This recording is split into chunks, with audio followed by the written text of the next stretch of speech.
Welcome to this special broadcast of Techopia Live, how to scale your tech venture, two different paths. I'm Michael Curran from the Ottawa Business Journal. Thanks so much for joining us today. I'm looking forward to this discussion. It is a perennial one that I think is happening all the times in the boardrooms of Ottawa's tech firms. And the question is, what is the right path to grow revenues and scale operations? Something that's on the minds of all entrepreneurs, whether it's in the pandemic, post-pandemic, pre-pandemic. This is what everyone wants to speak about. And we're going to explore that issue through the decisions and actions of two Ottawa-based companies. In that sense, it's almost like we're doing a little case study in this live broadcast. Part of the case study is Trellis, which uses artificial intelligence algorithms to help e-commerce companies get better returns on their marketing budget. For Trellis, the right path was a $1.5 million seed funding round to accelerate the growth. So that's Trellis. That's path number one. So it was a venture capital path. The second kind of case study here is on Lightship Security, which automates the process of verifying IT hardware, such as switchers and routers, to meet rigorous government standards. So that's what Lightship does. Lightship made a decision earlier this year to take a different path in terms of to scale its operations. They were actually acquired by a Spanish cybersecurity company that does business. I guess this might be key to that decision, does business in 70 different countries around the world. So two Ottawa-based companies, two very different paths. And on top of talking to Trellis and Lightship, I'm very happy today to be joined by a co-host. She is the co-founder and managing partner of numbercrunch. Let's learn a little bit more about that firm. numbercrunch is an Ottawa-based firm that allows you to outsource your financials, especially if you're a technology startup or early stage company. numbercrunch services range from bookkeeping, accounts receivable, monthly reconciliations, to full virtual CFO services, including investment preparation and cash flow forecasting. numbercrunch is led by Susan Richards and Craig Hunn. Combined, they have more than 40 years of financial experience in this market, having advised dozens of firms. numbercrunch will help your company mitigate risk by ensuring proper accounting procedures, provide you with strategic input, and scale along with your business. To get a quote on outsourcing your accounting, please visit www.numbercrunch.ca. So that is numbercrunch, and I'm going to be co-hosting with its leader. Let me tell you a little bit about her. She is a co-founder, as I indicated, managing partner of numbercrunch. She's run her own tech venture, Givopoly, from 2012 to 2018. She's a virtual CFO to many local tech companies, and that's really why I love having her on the show, because she's helping make these strategic companies and looking at the P&Ls and balance sheets of these companies. She's also spent 7 years as the chair of Invest Ottawa, also on the board, by the way, of KNBA. I'm starting to wonder how she sleeps, or when she sleeps, not how. But without further ado, let's welcome Susan Richards. Hey, Susan. Pleasure to be here. Thank you. That sounds like a lot. It does sound like a lot. How do you do it? Well, admittedly, I did scale back my KNBA. I do champion Canada North. We are located in Canada, so I'm a huge champion there. But my profile needs to be updated. At this point, so we'll cross one things off. Yeah, but so it's only 14 things. It's not 15. Yeah, that's right.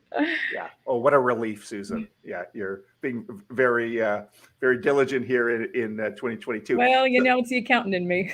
Yeah, that's good. So listen, genuinely, one of the reasons I love talking to you is because I think you're in a really unique position in Ottawa, because you're running the firm, you're virtual CFO, you've got great visibility into what Invest Ottawa is doing. So I always like to check in with you, Susan, as you might know. So how do you think we're doing in Ottawa? So it's March, April here, 2022. We're hopefully at the end of a pandemic. What are you seeing out there? Yeah, I still see, lots of opportunity. So I think that's a key, an optimistic view here, is that there was a lot of money deployed in 2021 and arguably even 2020. We had great valuations, but of course, we still have a lot of uncertainty. There's questions still about COVID, although I think we're going into a season of feeling good personally from that standpoint.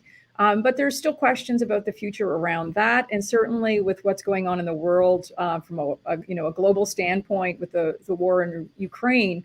That has a lot of uncertainty too. So I think it's going to continue to be uncertain, but we're well practiced in that. And I think from that, there still comes lots of opportunities. We're talking to two people here who have taken great, opportunity to grow and scale. And I think focused approaches are going to continue to see great success there. So I feel very optimistic, but I think we have to be prudent. Yeah, that sounds like a good virtual CFO answer, by the way. The answer I would give too. Yeah. So you're not alone. I think the popular piece that I would add is that, I like to keep an eye on profitability and how far away that is for these tech companies.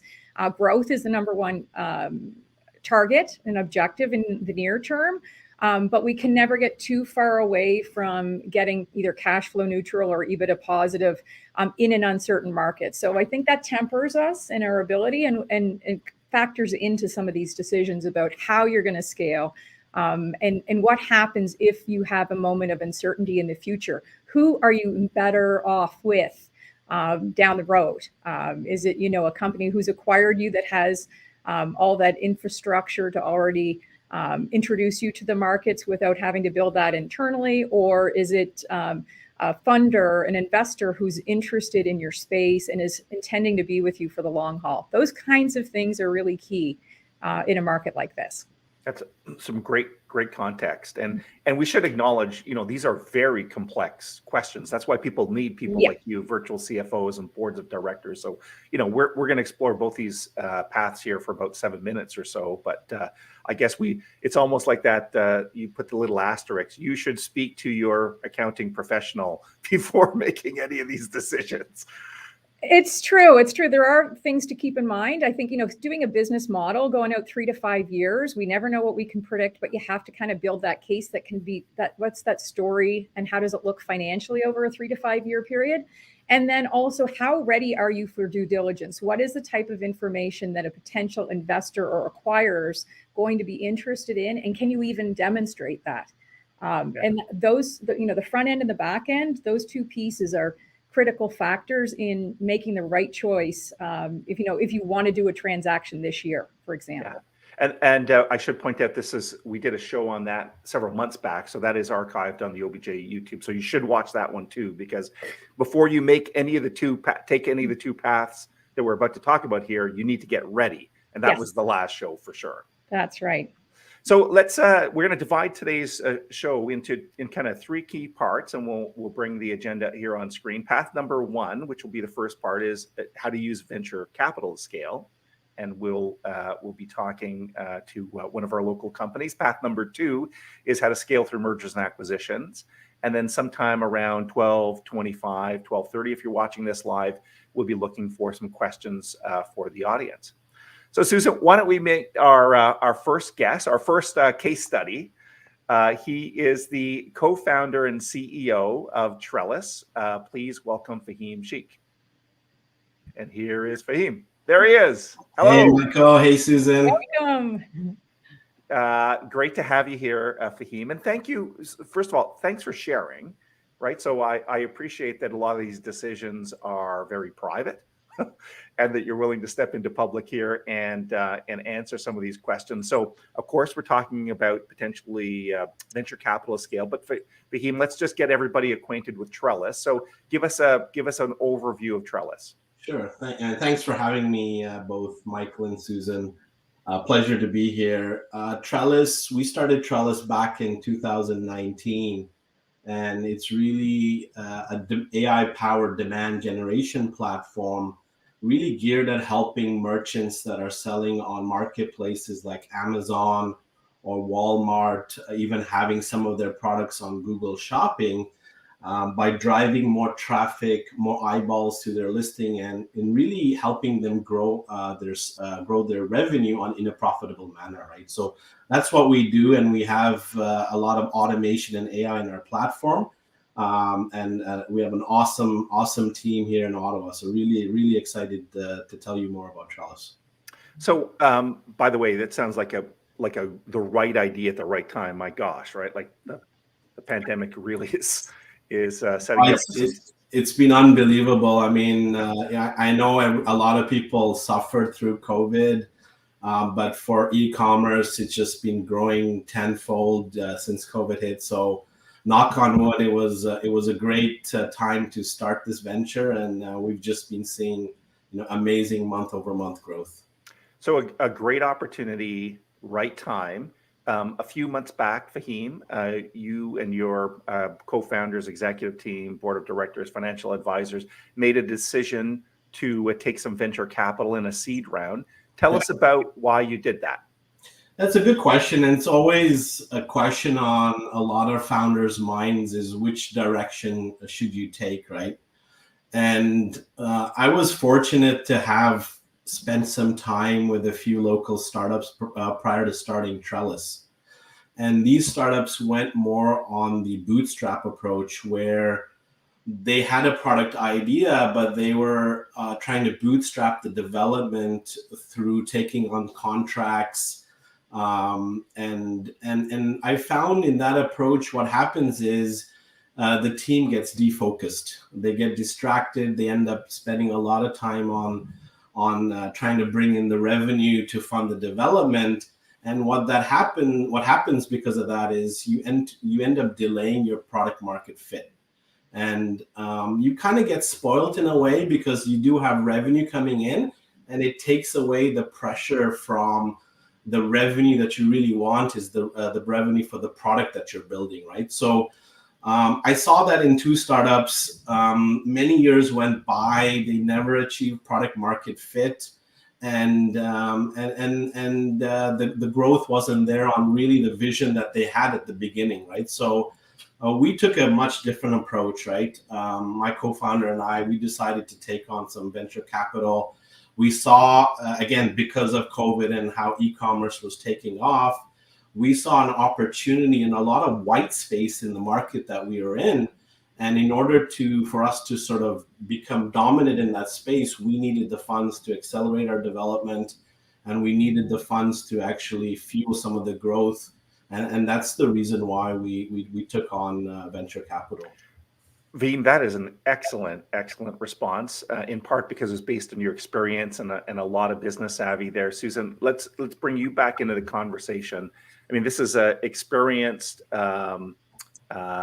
entrepreneur we're speaking here to, and I love the fact that he compared and contrasted bootstrapping, with venture capital. Is this something that you see in your clients or generally in the community that people need to weigh?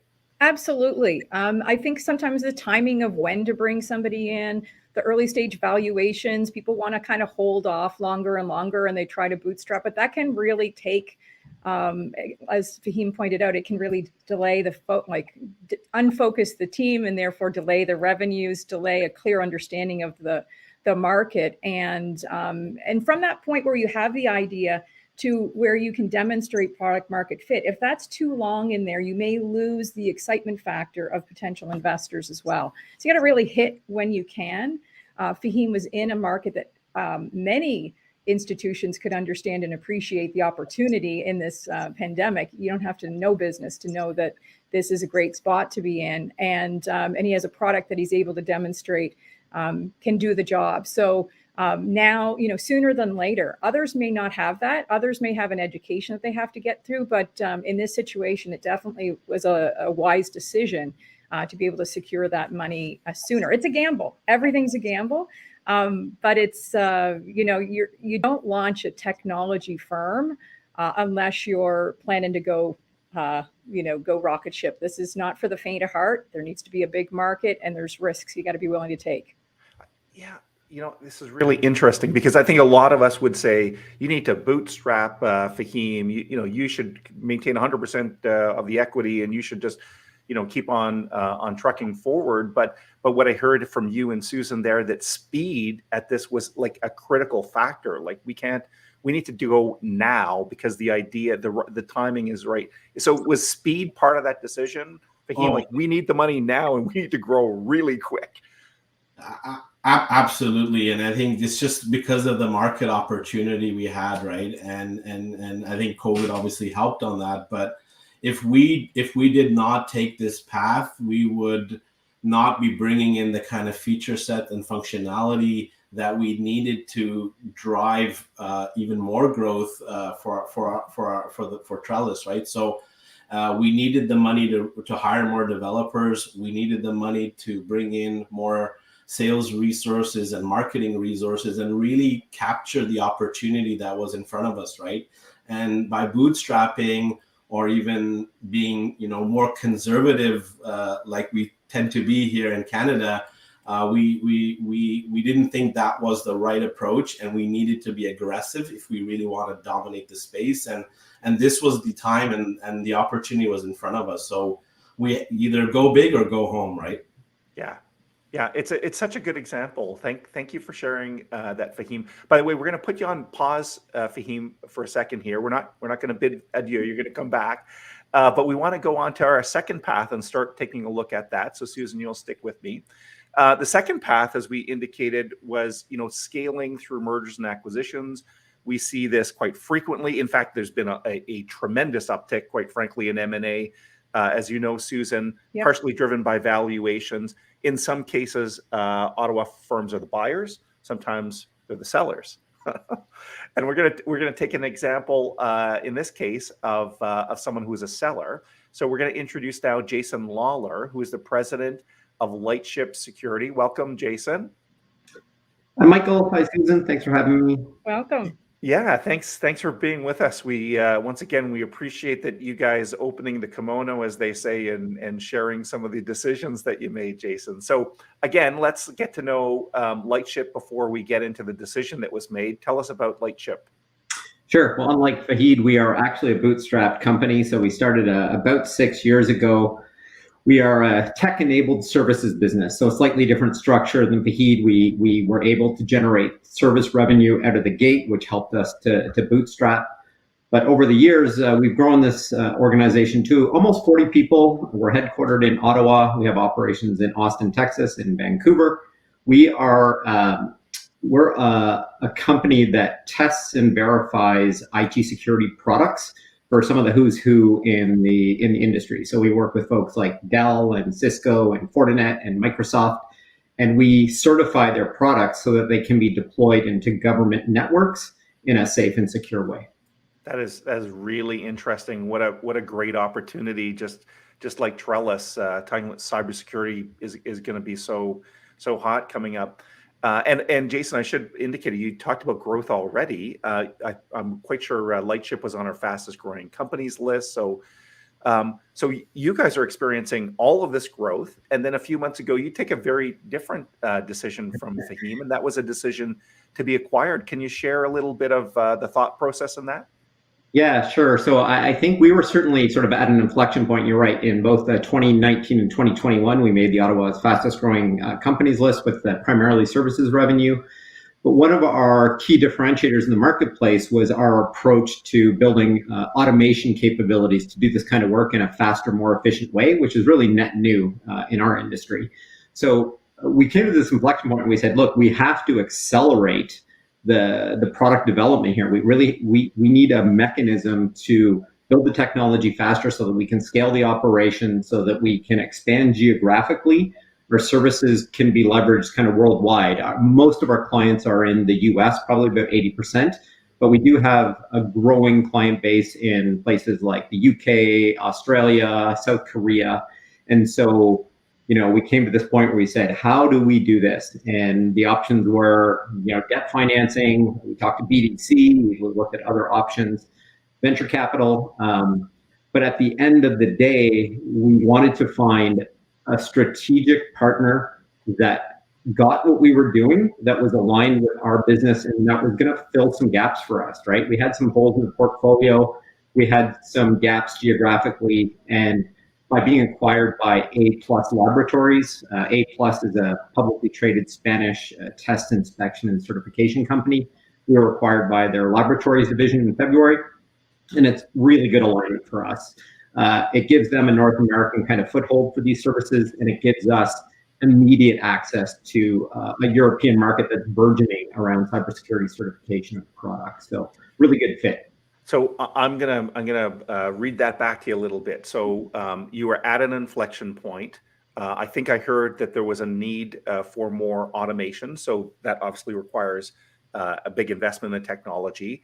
That you were growing a global market in terms of your customers, but you wanted to accelerate that. So was the decision then, Jason, it was a little bit about we need to do some investment in the technology, but equally we need to open up markets. And the Spanish-based publicly traded company, as I indicated earlier, I think it is working in 70 countries. So does that kind of summarize some of the decisions that you made? Yeah, exactly. So we were getting really good market demand for our test automation tooling. And so as a bootstrap company, we just couldn't scale the development team, non-billable resources, as Susan would know about, to do that in an effective way through our own pocket. So we needed a partner that could help us accelerate that product development side and immediately be able to funnel that technology into new areas. So that was, a really good, hate the word, but there was some really good synergy there. Okay. And again, I'm going to bring you back in the conversation, Susan. So a complex decision, not easy. I'm sure they agonized over it, quite frankly. But give me your take on this type of decision. So this is the path where you're going more mergers and acquisitions. Absolutely. So I think I'll even start with the bootstrapped aspect of it. So there's key things in Lightship's business that they had that service to be able to fund. They have the type of customer too that's able to fund their growth. So to an extent, they were able to have phenomenal growth already until they got to that inflection point. But then when they were able to tool up and see an even more efficient delivery, and then wanted to fast track globally, at that point, you're not looking so much at a strategic funder as you are a strategic partner. And so the options available to companies at that point are certainly an M&A. Some may look to channels. They may think they can pull it off with channels, but channels is really, you have a business-to-business relationship and you're hoping they're going to sell your product. It takes a lot longer for that to usually take effect. But if you can find the right strategic partner that can acquire, you have instant access then to that global market. And as Jay pointed out, it takes a lot of time, especially in a market like this where there's a fight for talent. It would take a long time to be able to acquire all of those strategic resources that had the knowledge to get him in the foothold of those regions. So phenomenal decision. Again, you have to be in that particular profile for that to be right. So really interesting. Yeah, the timing for us was interesting, right? Because we didn't have to sell. The business was growing year over year, 100% plus sort of year over year. So we were in a very good position, but we wanted to, really accelerate that, especially on the technology side. So, we did the things Susan talked about. We made sure we kind of prepped from a due diligence perspective, had the financials in order. We're doing mature reporting on our, because we have a US operation as well, so that adds complexity to the financial reporting as a subsidiary. So there was a bunch of things that had to get put in place, which I feel like we did a pretty reasonable job there with good advice from a lot of folks in the industry, and it was a good result. And we should point out, Jason, there's risks on both sides, right? You continue to bootstrap, there's risks there. You take the venture capital, try to build up the team. As Susan said, find partners. Are they really going to have your priority, make you a priority? And then there's the risk of joining a company that you go through all sorts of due diligence, but you maybe don't really understand their culture or their leadership till you're in it. So you were awash in risks, right, Jason? Yeah, but like Susan said, if you're starting a company, especially bootstrapping it 6 years ago, it was like, we're already, the risk is already up here. So what's a little bit more? But it's a really good point, Michael. I think that we're staying on, the founders are all staying on to help accelerate and grow the business, right? So it was really important that there was a cultural fit and that we could work with the new owners and that we could, partner with them in a productive way. So that was a big part of the calculus beyond the financial piece.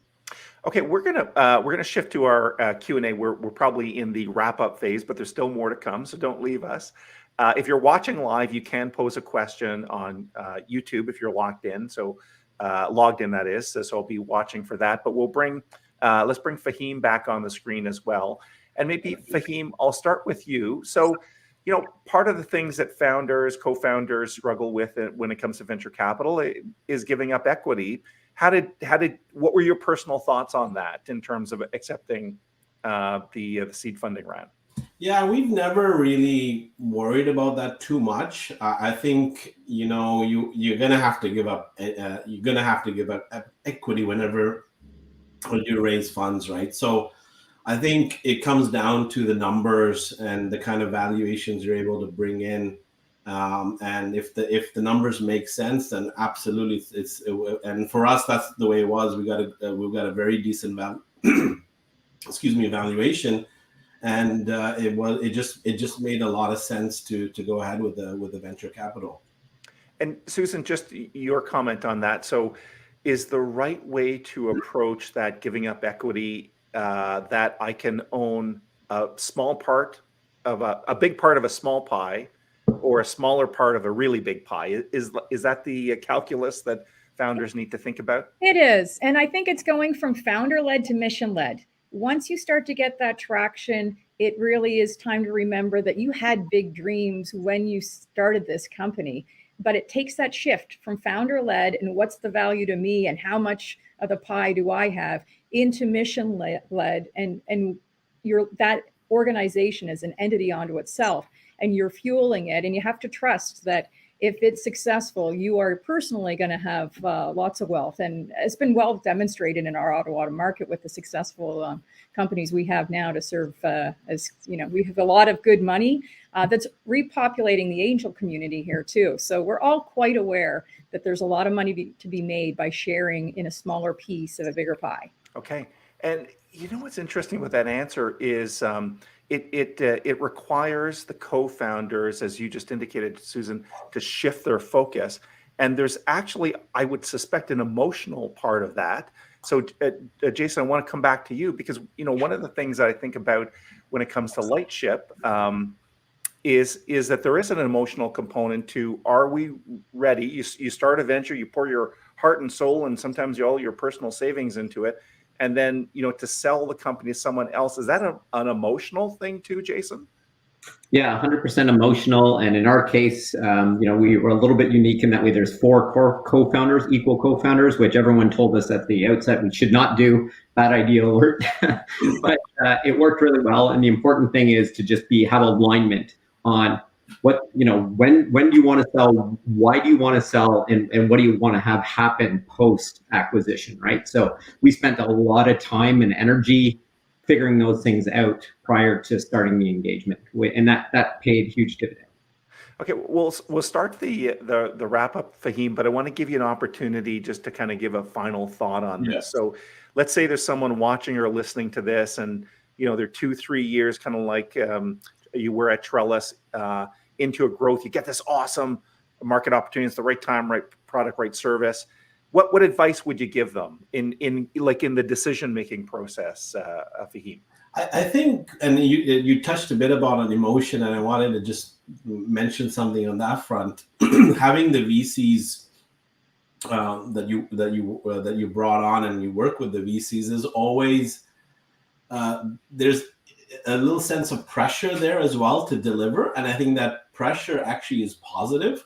Again, it depends on the kind of VCs you bring in, and we were very fortunate to bring in VCs that are very supportive, but it also adds a little pressure, and that keeps us moving in the right direction.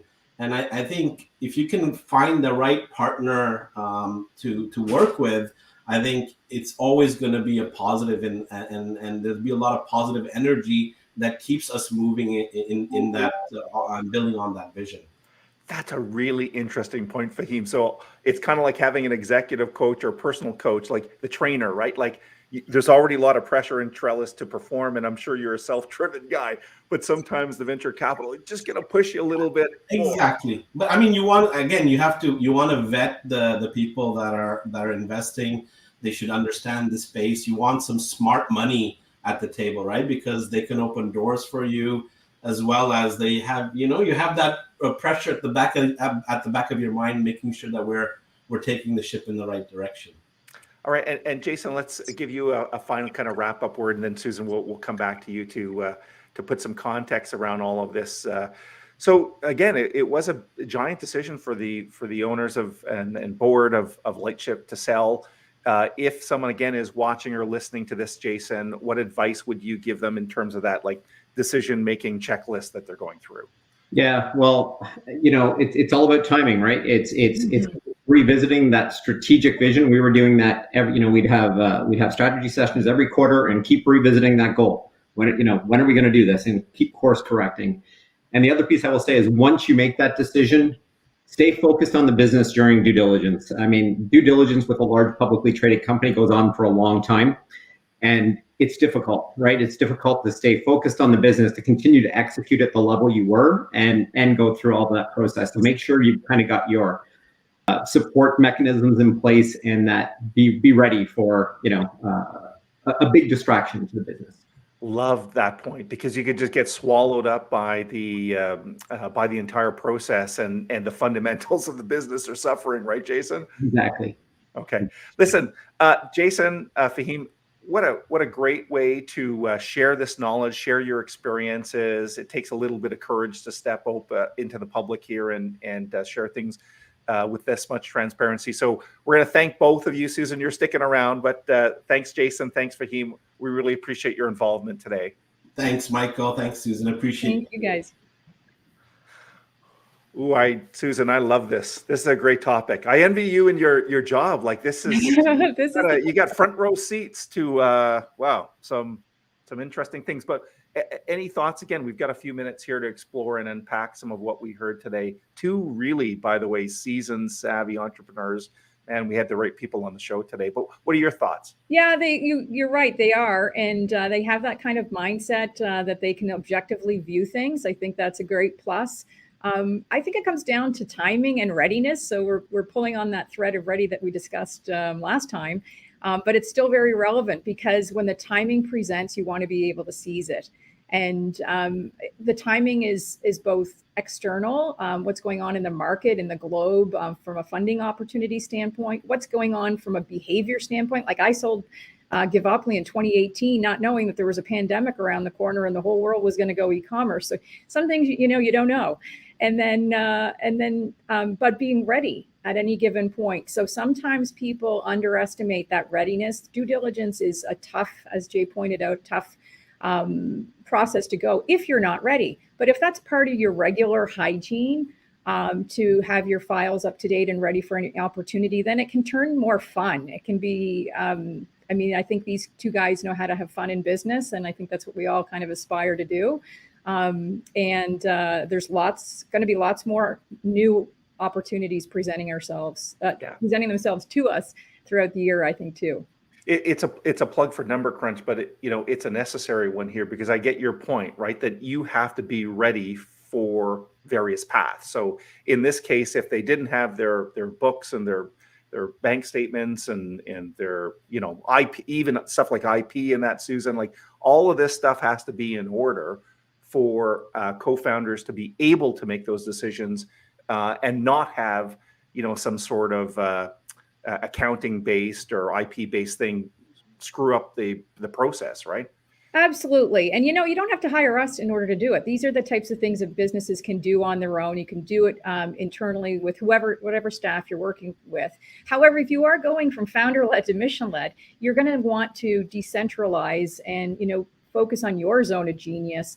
Hire the right people for the right things so that it is done right. And we have a lot of experience, a lot of bench strength in having done this, having understood what investors and acquirers are going to want to look at it. And on the reverse of it too, some Ottawa companies may be looking for opportunities to acquire someone to fill out their revenue, because there's some in tech, you want to continue to grow that revenue. So organic revenue growth, investment revenue growth, or acquiring companies, having somebody that can look at that objectively can be helpful. So that's, we're here in the market to try to help with that and help move companies along faster than they otherwise would be able to.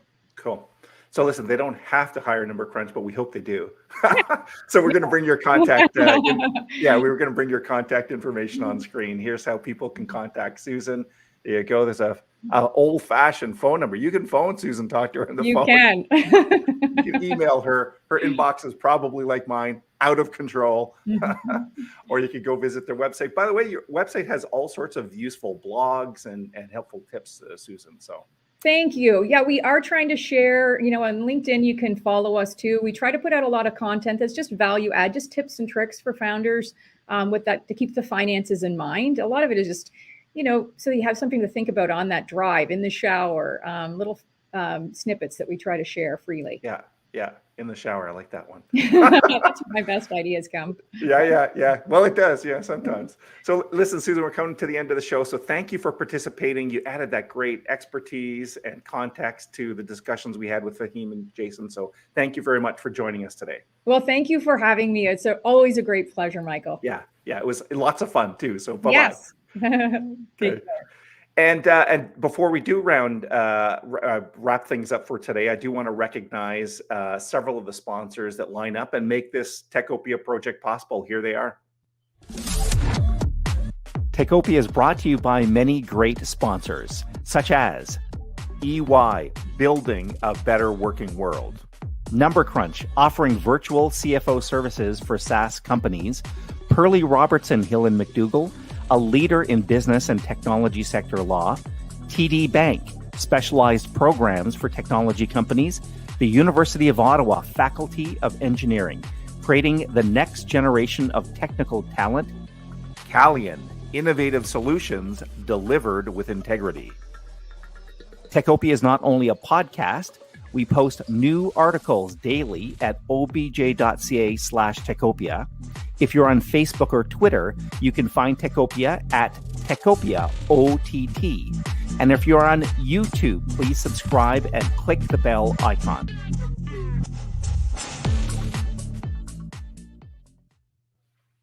And I really did have fun today. There's nothing that gets us more excited at Ottawa Business Journal than talking to successful entrepreneurs and then experts like Susan and wrapping that up into a package. So hopefully we can help improve the community in some ways, provide a little bit of real insight into what's happening into the market, and maybe even a little bit of strategic guidance. But again, talk to the professionals. You don't take any of this from OBJ and Techopia. So that's all the time we have for today. Techopia is back with a show. In fact, the next episode is going to be devoted to how some technology leaders in Ottawa are trying to help people in the Ukraine, which is, a heartbreaking developing story that we're watching here in Ottawa. And hopefully we'll be welcoming, by the way, some Ukrainians to our city in the coming days and weeks. So stay tuned for that episode. On behalf of OBJ and all of our sponsors, thanks for watching. Take care. Bye-bye.